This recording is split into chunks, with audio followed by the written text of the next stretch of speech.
Pernah nggak kamu duduk di satu ruangan, tapi rasanya seperti dikepung oleh kata-kata yang tidak diucapkan? Mereka tidak berteriak, tidak frontal, tapi kamu tahu, mereka sedang merendahkanmu. Lewat tatapan, lewat senyum kecil yang terlalu sinis untuk disebut ramah, lewat kalimat-kalimat bercanda yang menusuk pelan tapi pasti. Dan kamu diam, bukan karena nggak bisa bicara, tapi karena kamu tahu, kalau kamu bicara, kamu kalah. Tapi tetap saja, malam itu kamu pulang dengan kepala berat, pura-pura kuat, padahal di dalam, kamu bertanya, kenapa aku nggak balas? Kenapa aku diam aja? Tapi bagaimana kalau justru diam kamu adalah senjata paling tajam? Bagaimana kalau diam yang kamu tahan justru adalah kalimat yang bikin mereka berhenti tertawa? Video ini bukan tentang balas dendam, tapi tentang bagaimana stoikisme mengajarkan seni membungkam ego orang lain, tanpa perlu satu kata pun keluar dari mulutmu.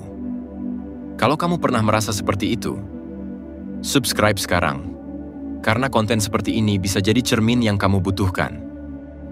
Poin 1. Ketika diam lebih nyaring dari balasan apapun. Kadang, yang paling mengganggu bukan apa yang mereka katakan, tapi bagaimana mereka menunggu reaksi dari kita. Mereka sengaja melempar kalimat sarkas, menyelipkan sindiran, menguji kesabaran, bukan untuk menyampaikan sesuatu, tapi untuk memancing emosi kita. Kebanyakan orang akan terpancing, akan membalas, akan meledak. Karena manusia pada dasarnya ingin menang, ingin diakui, ingin mengembalikan martabat yang terasa diinjak. Tapi stoikisme mengajarkan satu hal yang lebih kuat dari balasan emosional, yaitu diam yang terjaga. Karena diam seperti itu bukan kelemahan, tapi kendali. Bukan takut, tapi tahu mana yang layak untuk dikalahkan dan mana yang lebih pantas untuk diabaikan. Marcus Aurelius pernah berkata, kita punya kekuatan penuh untuk tidak memberikan penilaian atas hal yang menyakiti kita, dan dengan itu, luka itu akan hilang dengan sendirinya. Dengan diam, kamu menolak permainan mereka. Dengan diam, kamu menolak memberi bahan bakar pada ego mereka yang haus pengakuan. Dan pada titik itu, kamu menang, tanpa terlihat sedang bertarung. Lucunya, mereka yang merasa paling vokal akan paling bingung saat kamu tidak merespons. Mereka berharap kamu marah, karena kemarahanmu adalah pengakuan atas keberadaan mereka. Tapi kamu tidak memberi itu. Kamu hanya menatap sebentar, atau bahkan tidak sama sekali. Lalu kembali pada dirimu sendiri. Dan justru saat itu, mereka tak berkutik. Karena dalam heningmu, mereka melihat refleksi kekosongan mereka sendiri. Mereka mulai bertanya dalam hati, kenapa dia nggak tersinggung? Apa aku nggak cukup penting untuk mengganggunya? Itulah kekuatan kalimat diam. Ia tidak berbunyi, tapi menggema di kepala orang yang merasa paling berisik. Poin 2. Menjawab dengan kendali, bukan emosi. Kalau dipikir-pikir, kita ini makhluk yang sangat mudah terpancing. Satu kata yang menyinggung bisa menghancurkan mood satu hari penuh. Satu tatapan sinis bisa bikin kita overthinking sampai susah tidur malam. Dan lebih parahnya lagi, banyak dari kita akhirnya balas dendam bukan karena benar-benar ingin, tapi karena merasa harus menunjukkan bahwa kita nggak selemah itu. Harus menunjukkan bahwa kita juga bisa melawan. Tapi coba, renungkan baik-baik. Apa yang sebenarnya terjadi ketika kita bereaksi dengan emosi? Apakah kita benar-benar sedang menunjukkan kekuatan? Atau justru memperlihatkan betapa mudahnya kita dikendalikan? Stoikisme punya pandangan yang sangat tajam di sini. Filosofi ini mengajarkan bahwa pengendalian diri adalah bentuk kekuatan paling murni. Kita tidak bisa mengatur ucapan orang lain, tapi kita selalu bisa memilih bagaimana meresponsnya. Epictetus berkata, bukan hal-hal di luar kita yang menyakiti kita, tapi penilaian kita terhadap hal-hal itulah yang melukai kita. Artinya, setiap kali kita marah, itu bukan karena mereka terlalu kuat, tapi karena kita yang membiarkan mereka menyentuh tombol emosi kita.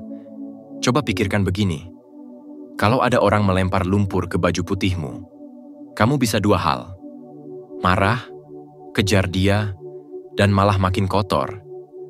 Atau kamu bisa memilih tetap bersih dan tunjukkan bahwa kamu tidak serendah itu untuk bermain di kubangan yang sama. Kalimat diam yang lahir dari kendali, itu bukan pasif, bukan pengecut. Justru itu kalimat paling aktif yang bisa kamu keluarkan, karena kamu sedang berbicara melalui sikapmu. Kamu menunjukkan, aku lebih besar dari serangan kecilmu.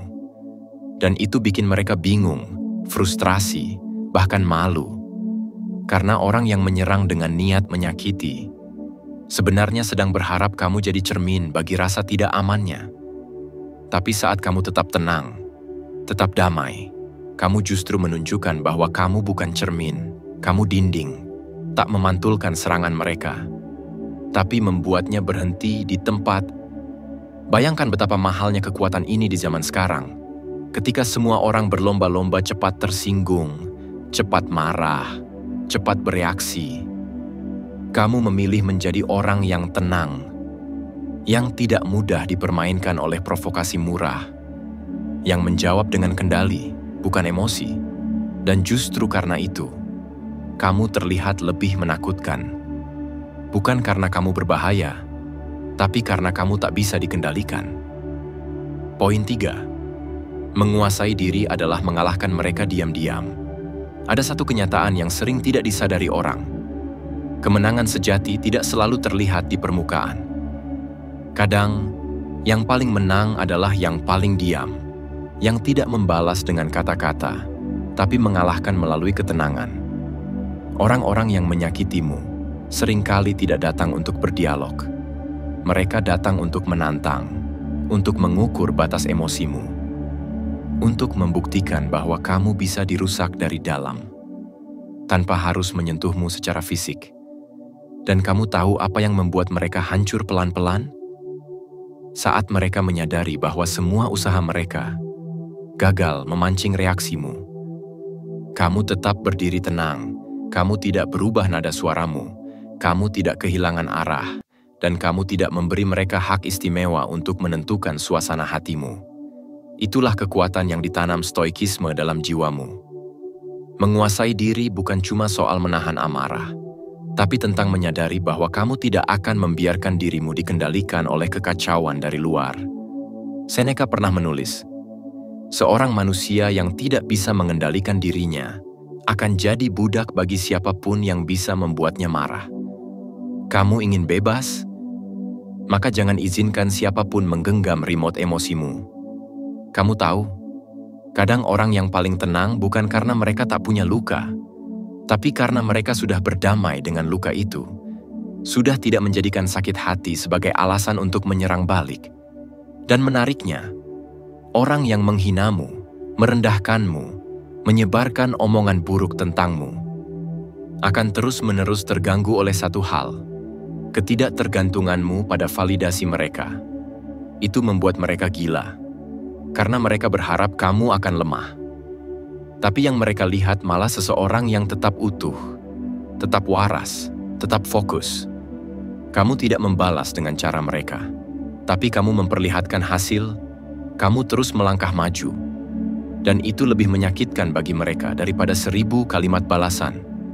Menguasai diri artinya kamu menyelamatkan dirimu dari permainan yang tidak perlu. Kamu tidak ikut berperang di arena yang mereka desain untuk menjatuhkanmu. Kamu menciptakan arena sendiri, di mana satu-satunya lawan adalah dirimu sendiri. Dan satu-satunya kemenangan yang berarti adalah saat kamu berhasil tidak kehilangan kendali. Itu kemenangan yang sunyi, tapi justru karena sunyi, kemenangan itu tak bisa mereka ganggu. Dan itulah yang benar-benar membuat mereka tak berkutik. Poin 4. Tenangmu adalah teror bagi mereka. Kita hidup di dunia yang bising. Semua orang ingin bicara, ingin diakui, ingin menang debat, ingin didengar paling keras. Tapi di tengah kebisingan itu, ada satu hal yang justru paling menggetarkan. Ketenangan. Tenang bukan berarti lemah. Justru ketenangan itu tanda kamu sudah paham permainan mereka. Dan kamu memilih untuk tidak ikut bermain. Saat mereka menyerangmu dengan sindiran, kamu diam. Saat mereka merendahkanmu di depan orang lain, kamu tidak balas satu kata pun. Dan itu justru bikin mereka panik. Kenapa? Karena dalam diam itu, ada kekuatan yang mereka tidak bisa kendalikan. Dalam tenangmu, ada keberanian untuk tetap waras meski dihina. Dan itu menampar ego mereka jauh lebih keras dibanding balasan emosional. Orang yang terbiasa menang dengan teriakan akan takut ketika berhadapan dengan seseorang yang tidak terpengaruh oleh suara bising mereka. Coba renungkan ini. Berapa banyak orang yang kehilangan harga dirinya hanya karena ingin membuktikan bahwa dia benar? Berapa banyak orang yang terseret konflik hanya karena tidak bisa menahan satu kalimat balasan? Padahal dalam diam, kamu bisa tetap menjaga harga diri. Dalam tenang, kamu bisa tetap fokus pada hidupmu. Dan saat kamu tetap melangkah tanpa bereaksi, kamu sedang memperlihatkan bahwa kamu tidak butuh pembuktian kepada siapapun. Marcus Aurelius pernah menulis, "Kamu punya kekuatan untuk tidak punya opini. Kamu juga punya kekuatan untuk tidak terpengaruh." Itulah kekuatan stoikisme.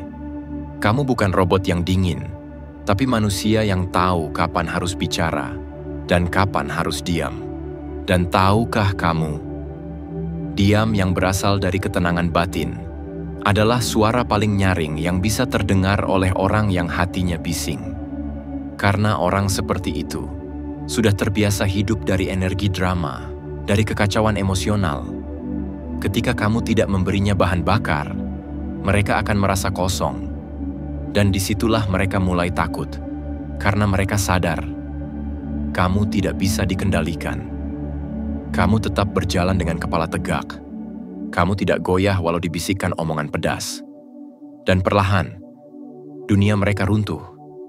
Karena kekuatanmu bukan terletak pada apa yang kamu katakan, tapi pada apa yang kamu tidak katakan. Ketenanganmu adalah kekuatan tersembunyi yang tak terlihat dari luar, tapi dampaknya bisa mengguncang siapapun yang berniat meremehkanmu. Dan itulah kenapa tenangmu adalah teror yang paling mereka takuti. Poin 5. Ketika kamu tidak membalas, hidupmu yang menjawab segalanya. Ada kalimat yang akan terasa sakit sekali bagi orang yang pernah diremehkan. Nanti juga hidup yang membuktikan. Kalimat itu sederhana, tapi menyimpan kemarahan yang diam dan keyakinan yang dalam.